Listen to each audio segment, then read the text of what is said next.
Yesus Tuhan, Juru Selamat dunia.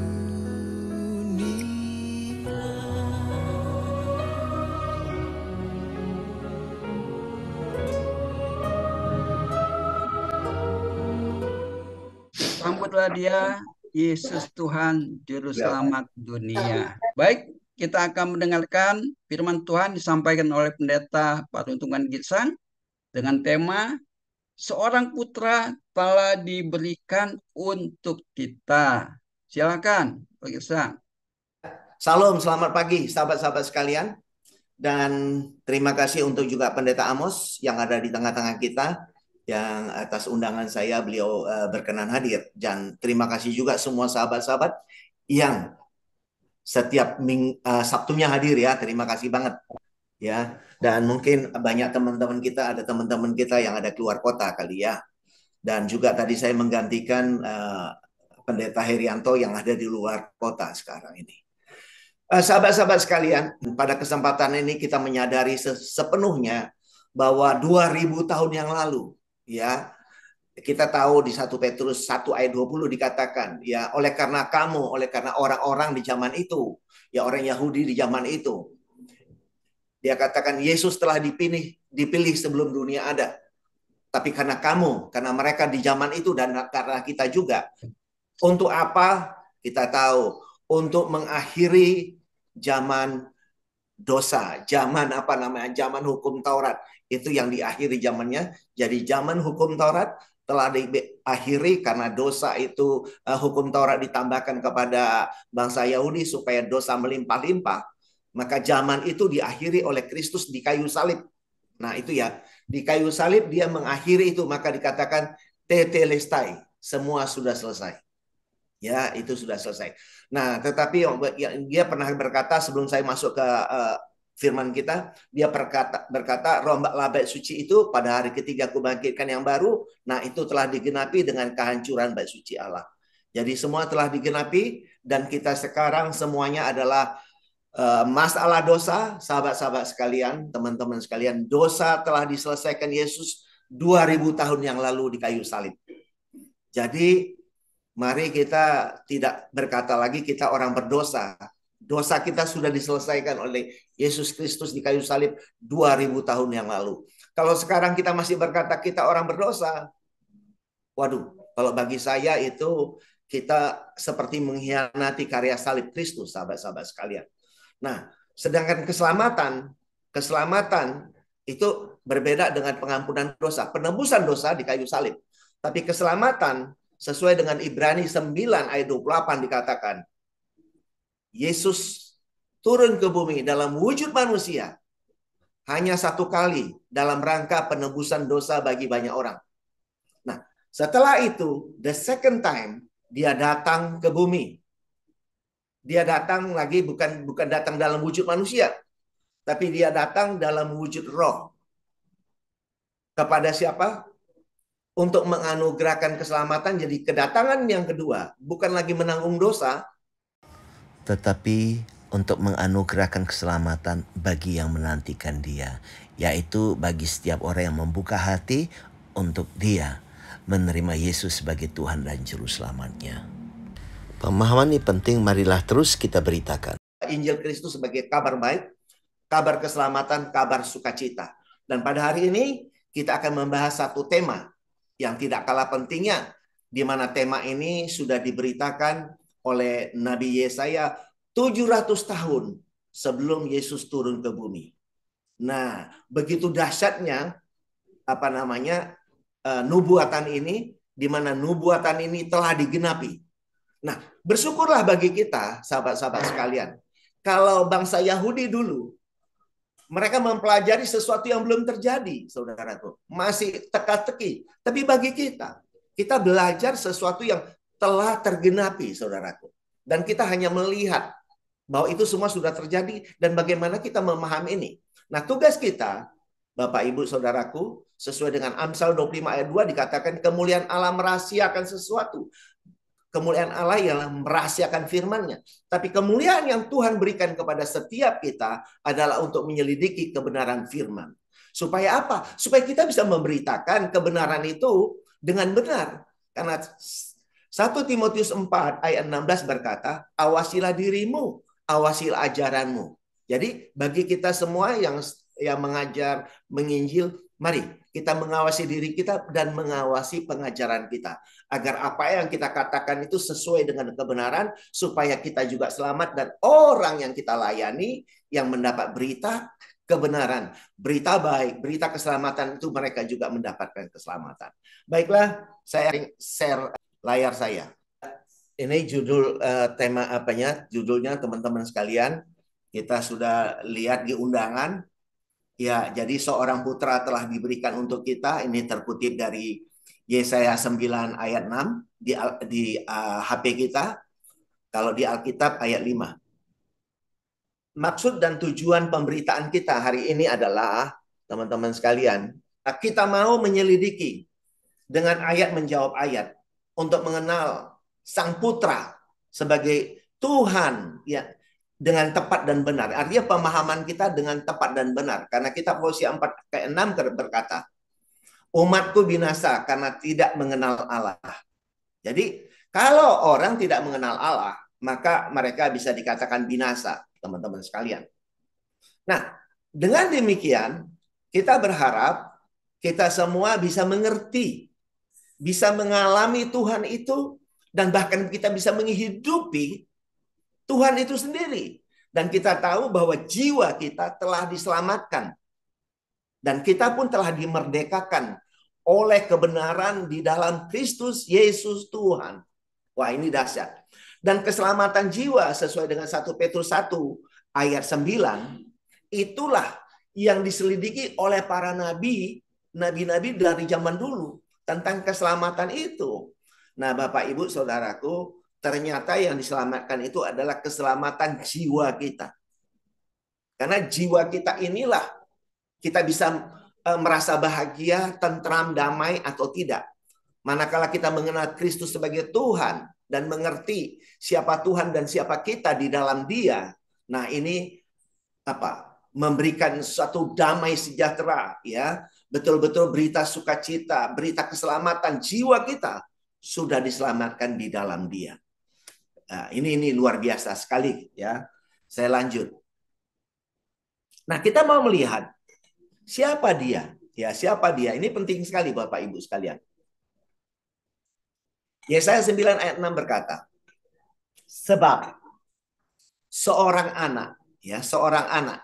Sebab seorang anak. Ini, seorang anak telah diberikan untuk kita. Seorang putra. Jadi ini, seorang anak telah lahir, ya, telah lahir untuk kita. Seorang putra telah diberikan untuk kita. Lambang pemerintahan ada di atas bahunya. Dan namanya disebut orang penasihat ajaib. Tadi sesuai lagu kita tadi, ya. Penasihat ajaib, Allah yang perkasa, Bapa yang kekal, Raja damai. Nah, jujur sahabat-sahabat sekalian, kalau kita melihat ayat ini diberitakan 700 tahun sebelum Yesus lahir. Nah, jadi sudah diberikan di sini gambaran seorang anak telah lahir. Kenapa kata telah? Karena memang dia sudah ada sebelum dunia ada, ya. Ya, sebelum Abraham ada pun dia telah ada. Tapi statement di sini ini adalah bahasa-bahasa perumpamaan, ada bahasa sastra, ya, Alkitab ini. Nah, di sini dikatakan telah lahir, ya. Dan ada berapa pribadi? Ya, kita lihat dia ada satu pribadi yang namanya Yesus Kristus Tuhan. Nah, kita lihat gelar-gelar, atribut-atribut, panggilan-panggilan, sebutan-sebutan yang diberikan kepada Yesus. Satu, penasihat ajaib. Kemudian dia disebut Allah yang perkasa. Bapa yang kekal, Raja damai. Jadi dari ayat ini, kita bisa mengerti dengan sempurna, nanti akan dijawab oleh ayat-ayat yang lain juga, bahwa Kristus Yesus itu adalah penasihat ajaib. Bahwa Kristus Yesus itu adalah Allah yang perkasa. Bahwa Yesus Kristus Tuhan itu adalah Bapa yang kekal.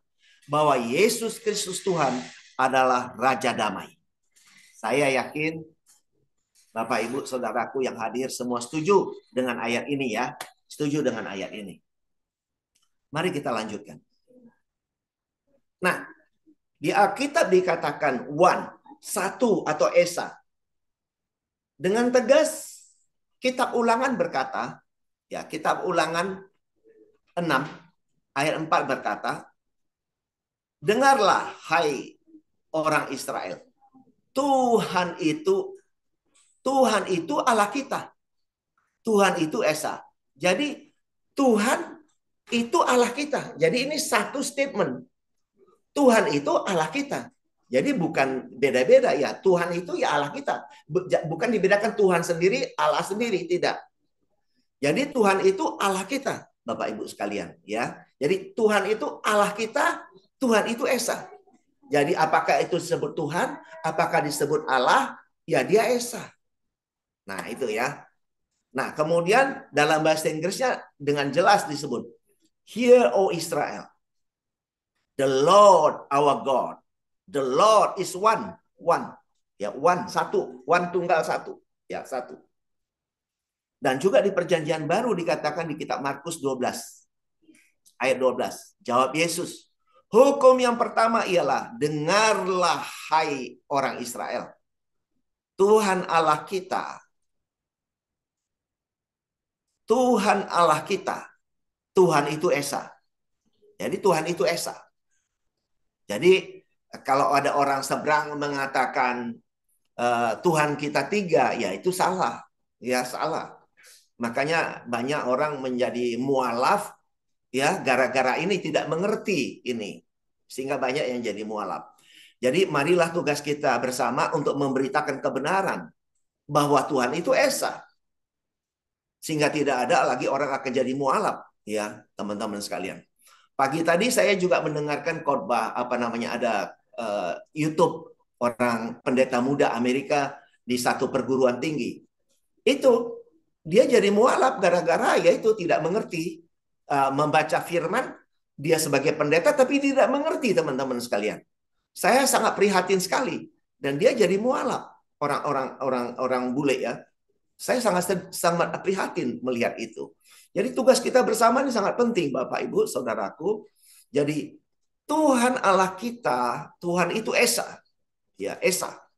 Yang tadi Kristus Yesus disebut apa? Penasihat ajaib. Yesus Kristus disebut apa? Allah yang perkasa. Yesus Kristus disebut apa? Bapa yang kekal. Yesus Kristus disebut apa? Raja damai. Nah, ini teman-teman sekalian. Dan mari kita lihat di kitab Hosea, di kitab Perjanjian. Sebenarnya Bapak Ibu banyak sekali ayat-ayatnya. Jadi saya kutip cuma yang mewakili ya teman-teman sekalian. Nah Hosea 13 ayat 4 berkata, tetapi aku adalah Tuhan Allahmu. Jadi satu, aku adalah Tuhan Allahmu. Jadi satu itu. Aku adalah Tuhan Allahmu. Sejak di tanah Mesir, engkau tidak mengenal Allah kecuali aku. Jadi ada satu Allah. Ada satu. Engkau tidak mengenal Allah kecuali aku. Nah, dan tidak ada juru selamat. Tidak ada juru selamat selain dari aku. Kalau Bapak Ibu kita tanya siapa itu juru selamat? Tentu semua kita berkata Yesus Kristus Tuhan. Sebagai Tuhan dan juru selamat pribadi kita masing-masing. Itu yang kita katakan. Jadi memang benarlah Tuhan itu, Tuhan Allah kita itu esa. Yaitu Yesus Kristus Tuhan. Yesus Kristus itulah Tuhan bagi orang Israel dari sejak zaman dahulu kala. Dan dia adalah juru selamat satu-satunya. Tidak ada Tuhan, tidak lain ada Allah selain Yesus Kristus Tuhan. Dan tidak ada juru selamat selain Yesus Kristus Tuhan. Nah ini sangat dahsyat sekali teman-teman sekalian. Saya lanjutkan. Kita dipertegas lagi di sini. Tadi saya sudah sebutkan ya. Ini kita melihat yang awal dan akhir dia disebutkan. Nah, tadi saya sudah sebutkan 1 Petrus 1 ayat 20. Iya, yaitu Kristus telah dipilih sebelum dunia dijadikan. Tetapi karena kamu, karena orang-orang di zaman itu, karena kita dan keturunan kita yang banyak jumlahnya, generasi kita semuanya, karena kita semualah. Yesus telah menyatakan dirinya ya di zaman akhir 2000 tahun yang lalu. Bapak Ibu Saudaraku. Jadi catat baik-baik ya supaya kita tidak salah, ini ada kata zaman akhir ya. Di zaman akhir ya. Zaman akhir itu 2000 tahun yang lalu. Waktu Yesus turun itu udah zaman akhir. Jadi jangan kita nyebut sekarang zaman akhir. Jadi zaman dulu itu zaman akhir. Sekarang ini kita bisa katakan zaman anugerah, zaman kasih karunia, zaman hidup di dalam Kristus dan Kristus hidup di dalam kita. Hidup bahagia, hidup memberikan karya terbaik bagi kehidupan ini. Ini. Nah, kitab Wahyu 1 ayat 17 berkata, ketika aku melihat dia, tersungkurlah aku di depan kakinya, sama seperti orang mati. Tetapi ia meletakkan tangan kanannya di atasku, lalu berkata, jangan takut. Aku adalah yang awal dan yang akhir. Saudara, inilah Tuhan kita Yesus Kristus, ya, yang awal dan yang akhir. Dan dikatakan di kitab Kolose 2 ayat 2 juga, kekayaan, pengertian, ya, kekayaan dan pengertian yang besar itu apa? Yaitu rahasia Allah apa? Kristus Yesus, ya. Jadi dia menggunakan ini istilah-istilah pemahaman-pemahaman bahwa dia telah dipilih. Ini satu kata sebutan aja yang tidak diarti bahwa dia itu dicipta atau dia dipilih bagaimana, bukan gitu. Inilah bahasa Alkitab yang harus kita bisa memahaminya sehingga kita tidak terkecoh dengan kata-kata ini, tapi kita mendalami, memahami maksudnya Tuhan itu luar biasa. Bahwa dia memberi gambaran-gambaran itu. Kalau kita juga memahami ada sebutan anak, ada sebutan Bapa, ada sebutan Roh Kudus, kita yang harus mengerti bahwa pada zaman Yesus ya turun ke bumi, dia menyebut dirinya anak, dia menyebut ada Bapa, ada Roh Kudus, kita yang harus mengerti. Itu adalah sebutan-sebutan yang digunakan di zaman itu dalam rangka penyelamatan, tugas penyelamatan. Tapi dia satu gitu loh. Dia sedang mengambil rupa manusia, menyebut namanya anak gitu. Dan Bapa, dia sebut itu adalah bahasa kiasan. Bapa itu sebetulnya siapa? Ya dirinya sendiri. Aku dan Bapa adalah satu. Kalau engkau telah melihat aku, engkau telah melihat Bapa. Gitu. Nanti Roh Kudus pun kita tahu bahwa itu siapa? Ya Kristus juga. Jadi kita jangan terkotak-kotak pemahaman kita dengan memahami firman ini ya. Teman-teman saya. Nah, mari kita menyelidiki keempat sebutan nama atau gelar yang diberikan kepada Yesus. Pertama adalah penasihat ajaib. Nah, ingat Bapak Ibu Saudaraku, Yohanes 14 ayat 16. Penolong. Jadi dia akan memberikan penolong yang lain. Supaya ia menyertai kamu selama-lamanya. Nah, Bapak Ibu Saudaraku, kalau roh penolong, si penolong ini, roh kebenaran ini berbeda dengan Yesus, maka dia akan berkata, aku akan mengirimkan penolong, roh kebenaran untuk turun atasmu. Itu untuk sementara waktu ya. Nah, tapi di sini dikatakan selama-lamanya loh, teman-teman sekalian. Jadi kita perlu catat baik-baik. Penolong itu, ingat Yesus berbicara itu sedang wujudnya manusia, sedang wujud mengambil rupa manusia. Karena dia adalah gambar Allah yang tidak kelihatan. Itu dikatakan di Kolose 1 ayat 15. Kristus adalah gambar Allah yang tidak kelihatan. Maka sekarang dia berkata, karena dia mau mati di kayu salib, dia sudah kirim pesan sama murid-muridnya. Nah, bahwa penolong itu akan tinggal di dalam murid-muridnya, anak-anaknya, selama-lamanya. Menyertai kamu selama-lamanya, menyertai kamu, beserta kamu Immanuel. Ya, Kristus itulah Immanuel. Raja damai Immanuel. Nah, ia akan menyertai kamu selama-lamanya. Jadi jangan kita menganggap ini berbeda, teman-teman sekalian. Ya.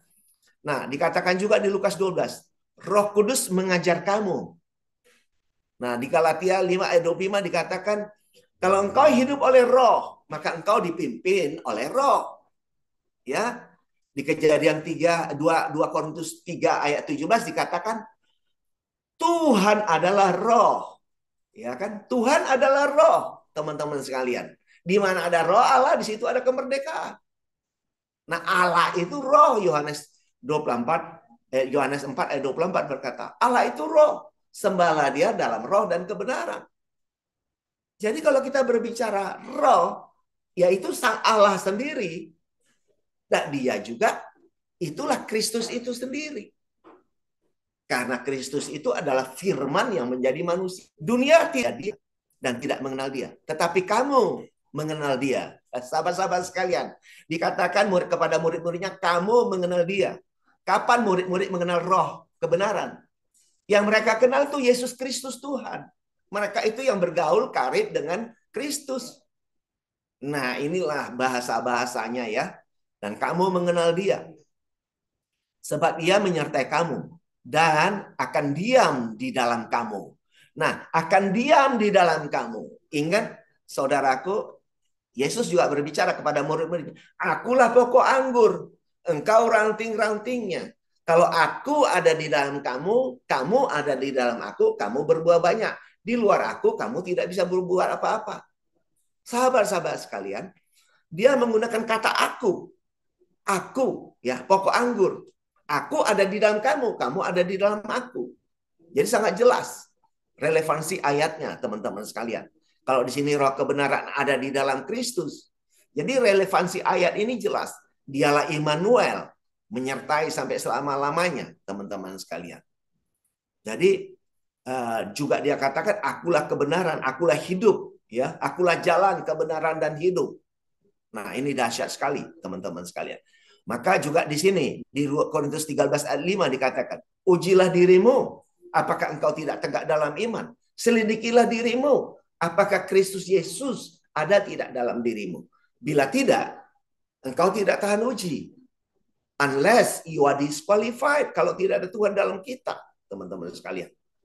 Tidak ada dia, tidak ada roh kebenaran itu, tidak ada penasihat ajaib itu, tidak ada penolong itu, tidak ada Roh Kudus itu. Tidak ada Kristus itu di dalam kita. Dialah Immanuel dan tidak pernah meninggalkan kita. Maka kalau kita baca di Yohanes 14 ayat 18, aku ditegaskan oleh Yesus, dia sekarang pakai kata aku. Aku tidak pernah meninggalkan engkau yatim piatu. Dahsyat sekali, teman-teman sekalian. Jadi Yesus tidak pernah meninggalkan murid-muridnya yatim piatu, teman-teman sekalian. Ini yang harus kita tangkap, saudaraku. Ingat, Yesus Kristus tidak pernah meninggalkan kita, tidak meninggalkan umatnya yatim piatu. Enggak, teman-teman sekalian. Nah, ayat 20 dikatakan, pada waktu itulah kamu akan tahu bahwa aku di dalam Bapakku, dan kamu di dalam aku, dan aku di dalam kamu.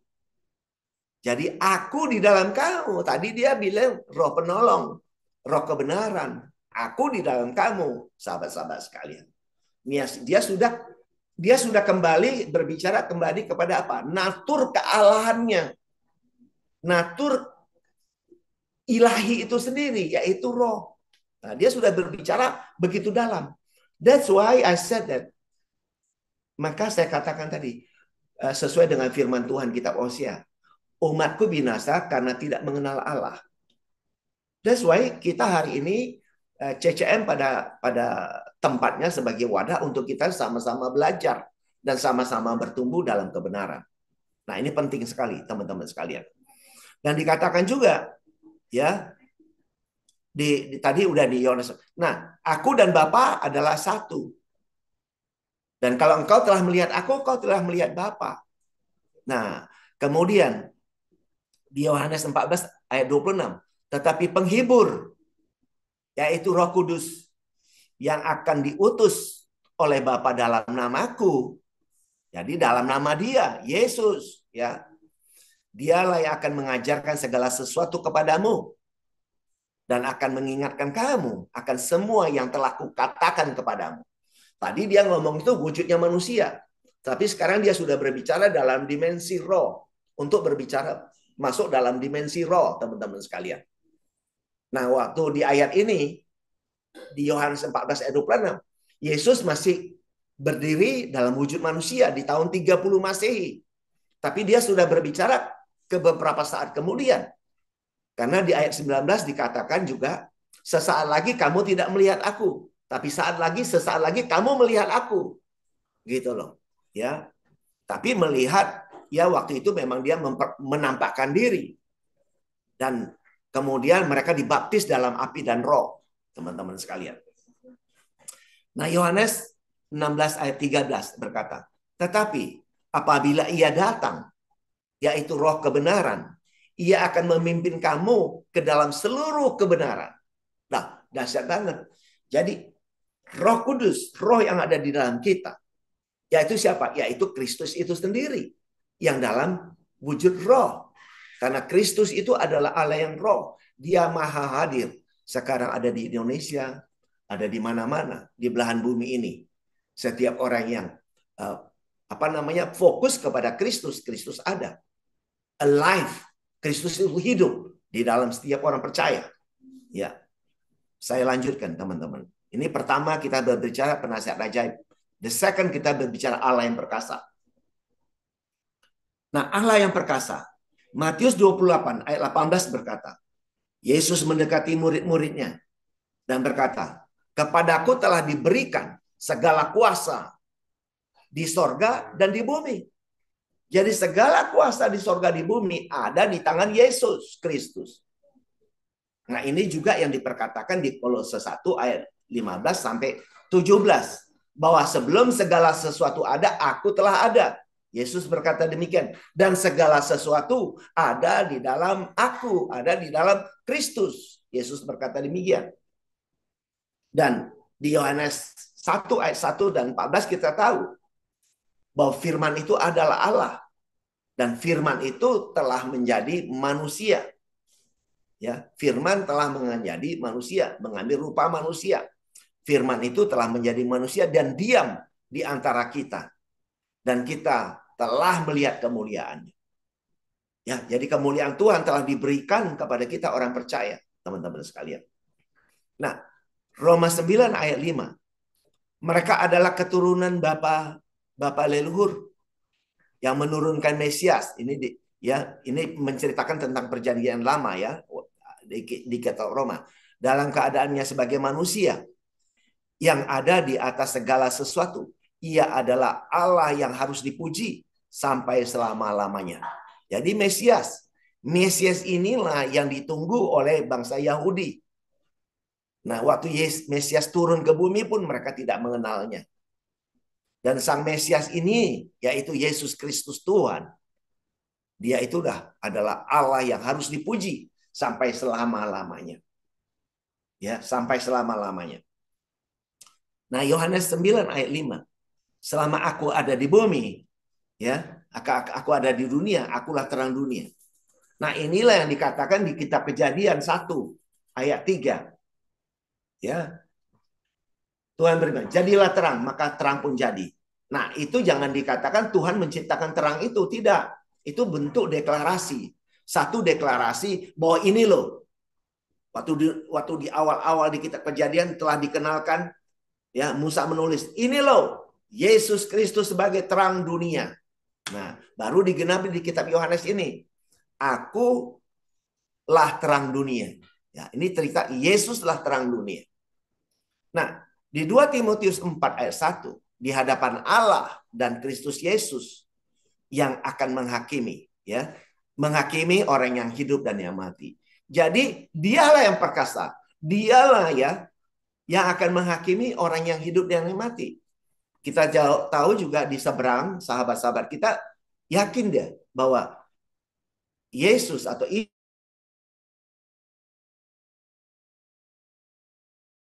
Isa Al-Masih akan menjadi hakim yang adil. 10 ayat 30 berkata, aku dan Bapa adalah satu.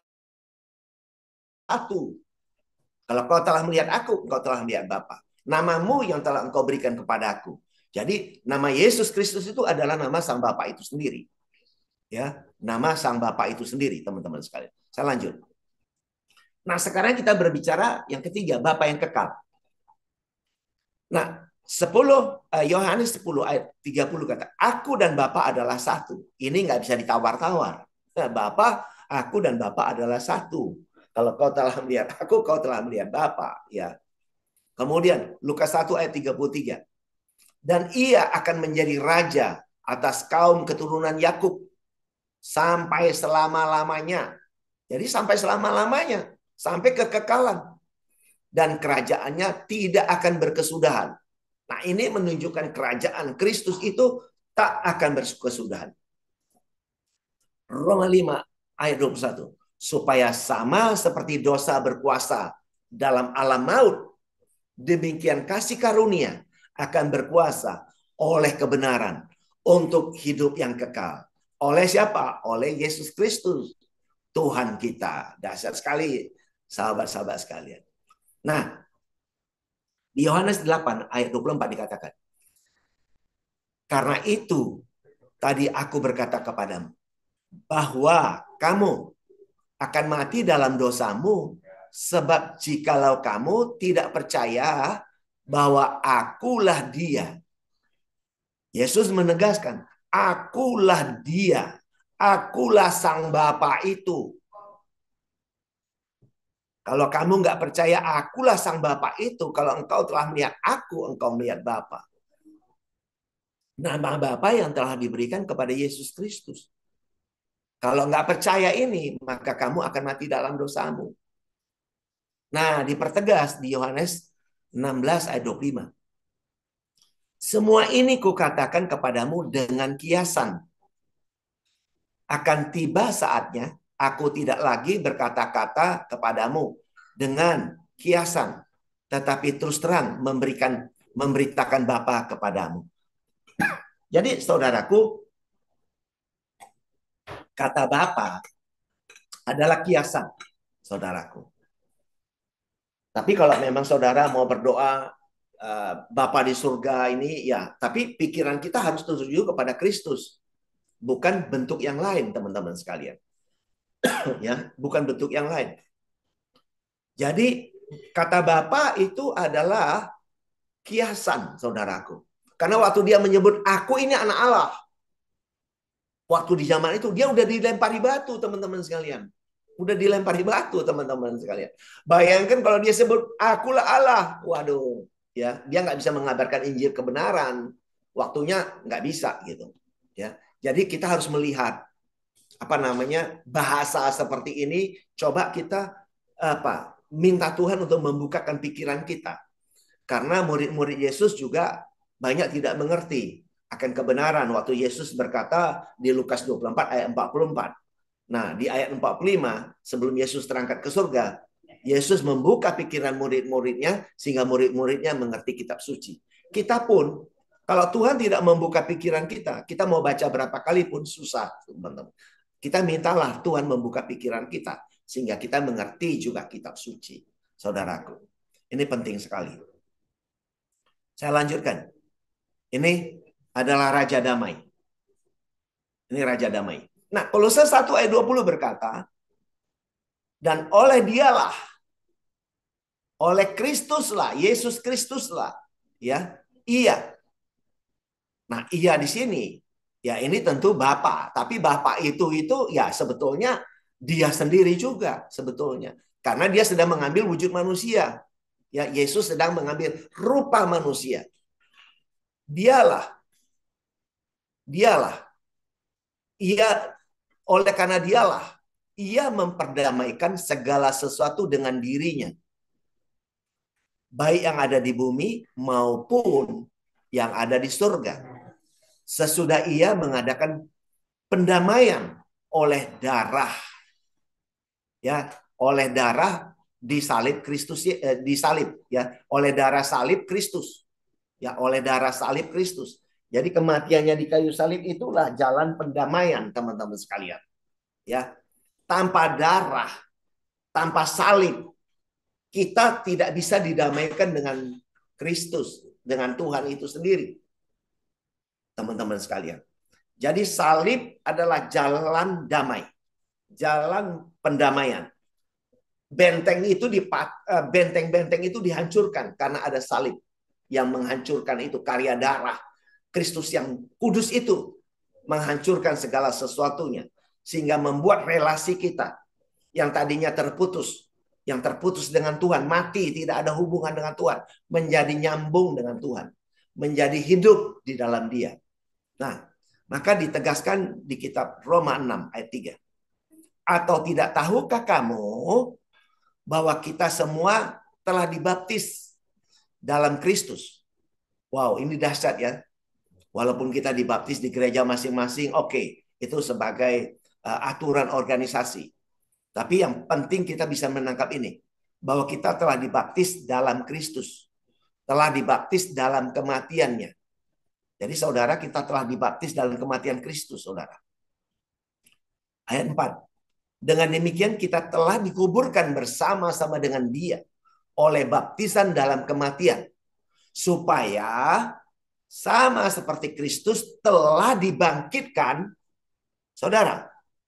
Sama dengan Kristus telah dibangkitkan dari antara orang mati oleh kemuliaan Bapa. Demikian juga kita akan hidup dalam hidup yang baru. Nah, kalau saudara baca di 1 Petrus 1 ayat 3, di sana dengan tegas dikatakan, ya, oleh karena kehendaknya lah, oleh karena kasih karunia-Nya lah, ya, waktu Yesus bangkit, kita dilahirkan baru di dalam Dia. Jadi saudara, kita lahir baru di dalam Kristus, saudara. Nah, untuk itulah di nomor 9 ini kita mau lihat, kita harus mengerti, teman-teman. Kita harus bisa mengerti dan menghidupi, saudara. Maka dikatakan di 2 Korintus 5 ayat 16. Nah, ini penting sekali untuk menjadi perhatian bagi saudara dan saya. Sebab kami tidak lagi menilai seorang juga pun menurut ukuran manusia. Saudara, para rasul di tahun itu setelah salib sampai sebelum kehancuran bait suci Allah itu ditulis semua. Firman-firman itu ditulis. Ya, di tahun 60-an ini ditulis, saudara, oleh Paulus ditulis. Di sini dikatakan apa? Kami tidak lagi menilai seorang pun menurut ukuran manusia. Kenapa? Karena mereka tahu bahwa kita ini sudah menjadi manusia spiritual, manusia ilahi di dalam Kristus itu, teman-teman sekalian. Jadi kelahiran Yesus turun ke bumi untuk mati, disalib, dikubur, dan hidup untuk melahirkan kita. Dilahirkan kembali di dalam Kristus. Dan kita telah menjadi manusia ilahi. Teman-teman sekalian, ini dahsyat banget. Maka kita tidak bisa menilai seorang pun menurut ukuran manusia lagi. Karena sebenarnya kita ini manusia ilahi. Ya, manusia ilahi. Nah, dipertegas lagi di sini. Dan jika kami pernah menilai Kristus menurut ukuran manusia, sekarang kami tidak lagi menilainya demikian. Kristus pun sudah tidak bisa dinilai dengan ukuran manusia. Karena Kristus telah kembali kepada natur keilahiannya, yaitu roh. Ya, 1 Petrus 3 ayat 18, dia dibunuh dalam keadaan manusia, dibangkitkan dalam roh. 1 Korintus 15 ayat 45 dikatakan, Adam yang pertama menjadi makhluk yang hidup, tetapi Adam yang akhir menjadi roh yang menghidupkan. Jadi Kristus itu adalah roh yang menghidupkan. Maka kita menjadi hidup di dalam Dia, sahabat-sahabat sekalian. Inilah kedatangan Dia ke bumi. Kedatangan sang anak, sang putra yang diberikan kepada kita untuk itu. Supaya kita menjadi manusia ilahi di dalam Dia. Dahsyat sekali, teman-teman sekalian. Ya. Nah, jadi siapa yang ada di dalam Kristus, teman-teman? Ingat, siapa yang ada di dalam Kristus? Ia adalah ciptaan baru, yang lama telah berlalu. Sesungguhnya yang baru sudah datang.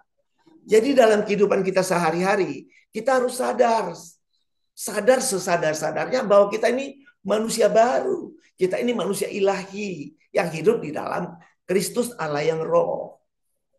Nah, inilah yang kita hidupi untuk menjadi kesaksian dalam hidup. Supaya orang bisa melihat ada Kristus hidup di dalam setiap kita. Supaya kita bisa menjadi kesaksian menceritakan kebenaran supaya banyak orang mengaku Yesus adalah Tuhan dan juru selamat mereka pribadi. Wow, ada amin ya Bapak Ibu Saudara. Dan 1 Petrus 1 ayat 9. Ya. Karena kamu telah mencapai tujuan imanmu, yaitu apa? Keselamatan jiwamu. Jadi mari, jiwa kita ini telah menyatu dengan Kristus. Di 1 Korintus 6 ayat 17 dikatakan, tetapi siapa yang mengikatkan diri pada Tuhan menjadi satu roh dengan Dia. Jadi saudara, kita ini telah menjadi satu roh. Jiwa kita udah menyatu dengan roh Tuhan. Jadi jiwa kita yang selamat ini telah menyatu dengan roh Kristus. Menyatu dengan Tuhan itu sendiri, teman-teman sekalian.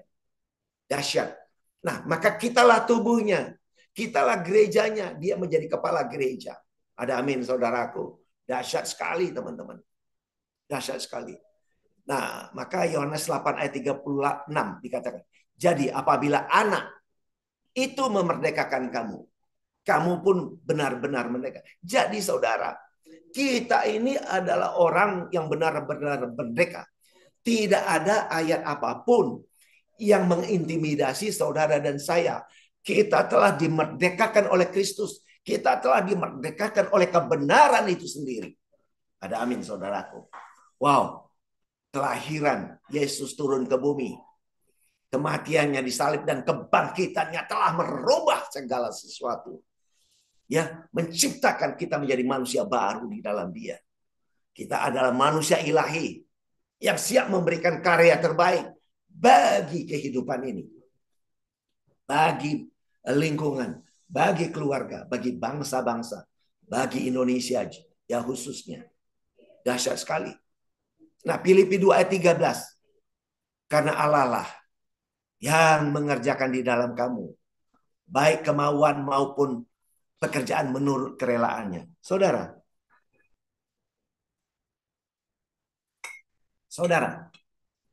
Galatia 2 ayat 20 berkata, hidupku bukan aku lagi, melainkan Kristus hidup di dalam aku. Dan hidup yang kuhidupi dalam daging adalah hidup oleh iman dalam Kristus, dalam anak Allah itu. Dalam Kristus yang telah mengasihi aku dan telah menyatakan dirinya, telah menyerahkan dirinya bagi saudara dan saya. Ada amin? Dahsyat. Dan makanya Allah lah, Kristuslah, Sang Tuhan itu, Sang Roh Kudus itulah yang mengerjakannya di dalam kita semua, ya. Baik itu kemauan maupun pekerjaan sesuai kerelaannya.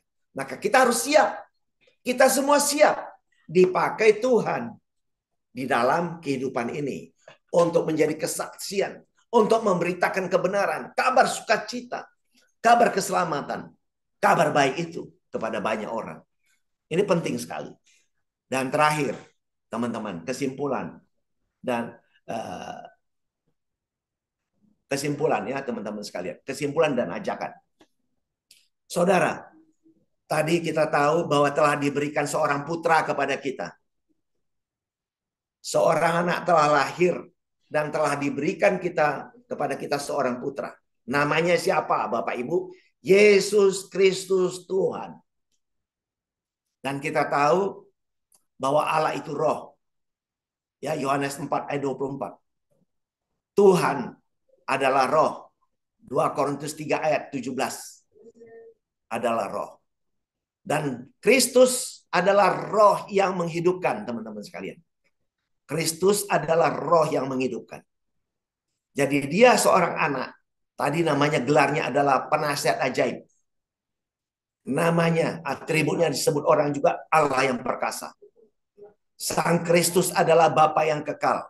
Sang Kristus adalah Raja damai yang telah mendamaikan ya umat manusia dengan dirinya. Dengan kematiannya di kayu salib telah mendamaikan oleh darahnya yang kudus supaya kita bisa bersatu, kita bisa hidup kekal di dalam Dia sampai kekekalan. Nah, inilah yang dikatakan the Lord our God is one. Tuhan Allah kita Esa. Teman-teman sekalian. Nah, inilah Yesus Kristus Tuhan sebagai juru selamat yang telah diberitakan sejak zaman dahulu kala, di mana dikatakan kepada bangsa Yahudi di zaman itu, kepada bangsa Israel di zaman itu, akulah Tuhan Allahmu, aku adalah Tuhan Allahmu, tidak ada Allah selain aku, dan akulah juru selamatmu, tidak ada juru selamat selain daripadaku. Sangat tegas firman itu. Untuk siapa? Untuk kita sebagai umat manusia ini, manusia lama kita.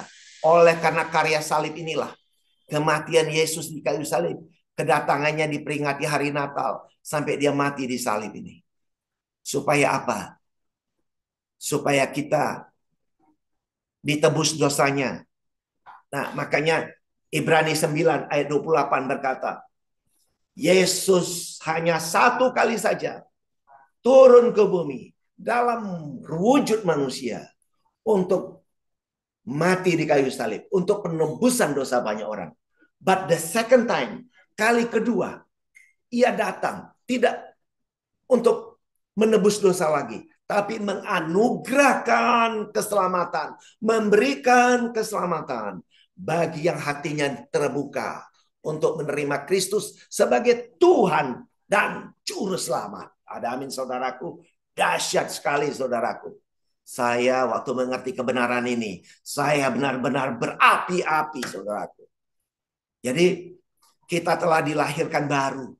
Kita adalah kudus sesuai dengan 1 Efesus 1 ayat 4. Bahwa sebelum dunia ada, kita semua telah dipilih di dalam Kristus untuk menjadi kudus tak bercacat.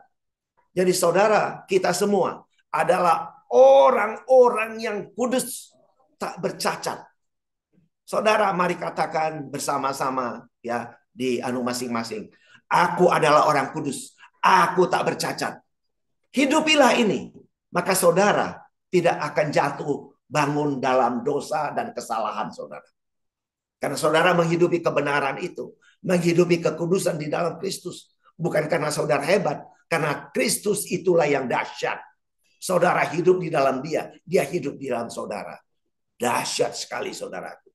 Jadi kita adalah kudus. Kita telah selamat. Kita merdeka. Kita tubuhnya. Kita gerejanya. Kristuslah sebagai kepala gereja. Jadi kita tidak pernah terpisahkan dengan Sang Kristus itu. Nah inilah yang kita hidupi dalam dimensi roh. Jadi saudaraku, kita telah menjadi manusia ilahi. Kita telah menjadi manusia rohani, manusia spiritual yang hidup di dalam Kristus Allah yang roh. Inilah kehidupan kekinian. Yang kekinian yang kita sudah hidup di dalamnya sampai kepada kekekalan. Dahsyat sekali saudara. Untuk itu, sebagai gerejanya, ajakan saya pada kesempatan ini untuk kita semua Bapak Ibu Saudaraku, sebagai gerejanya, mari kasih Tuhan, kasih Sang Kristus, terang Kristus itu mengalir, menginspirasi orang lain yang melihat kita, mengalir melalui kita, mengalir, kasih dan terangnya itu mengalir lewat saudara dan saya, lewat kita semua, sehingga menginspirasi kehidupan. Kita bisa menjadi keteladanan dan bisa menjadi inspirasi bagi banyak orang. Kemanapun saudara ditugaskan dan dimanapun saudara berdiri. Dan Merry Christmas 2023, Happy New Year tahun 2024. Saudara, mari kita tundukkan kepala, kita berdoa. Tuhan Yesus Kristus, kami telah mendengarkan kebenaran firman-Mu. Firman-Mu itu ya dan amin.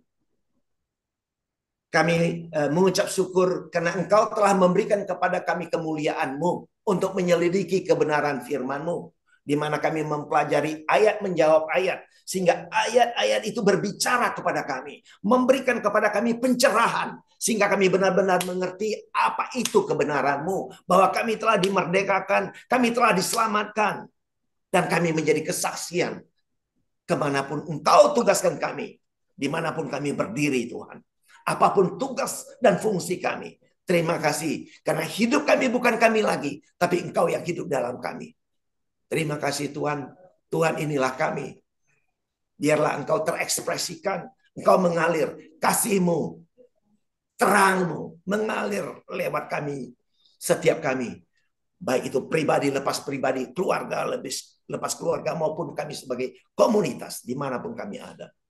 Tuhan, pakai kami untuk menjadi kesaksian dimanapun kami ada. Untuk menjadi kesaksian bagi Indonesia, bahkan sampai ke bangsa-bangsa. Semua ini adalah dengan kekuatan, dengan kuasa yang ada, yang Tuhan berikan, yang ada di dalam kami, yaitu Tuhan sendiri. Terima kasih Tuhan. Tuhan, hari ini kami mau berdoa. Kami bersepakat berdoa di dalam nama Yesus. Kalau ada saudara yang kurang sehat, sakit, mari kita aminkan. Oleh karena kasih karunia, engkau disembuhkan di dalam nama Tuhan Yesus. Dan Tuhan, apapun yang Tuhan percayakan, yang kami kerjakan, kami mau aminkan bersama Engkau di dalam Engkau. Kekuatan yang Engkau berikan. Maka apa yang kami kerjakan atas kasih karunia-Mu, atas hikmat-Mu, atas kekuatan yang datang daripadamu, maka semuanya menjadi sempurna di dalam nama Tuhan Yesus. Terima kasih Tuhan. Terpuji nama-Mu. Pakai kami untuk menjadi kesaksian kemanapun Engkau tugaskan kami. Hanya di dalam nama Yesus. Bagi kita yang percaya katakan amin. Amin. Ya. Terima kasih Pendeta Patuntungan Gilsang sudah menjelaskan dengan detail siapa itu Yesus ya. Bagi yang ingin bertanya, nanti kita bisa lebih jelas lagi melalui tanya jawab, dan biarlah kiranya membuka wawasan kita, bukan wawasan lagi tapi sesuatu yang lebih jelas gitu ya, siapa dia sebenarnya. Terima kasih saudaraku atas atensi kita bersama, dan sampai jumpa pada video berikutnya. God bless you all.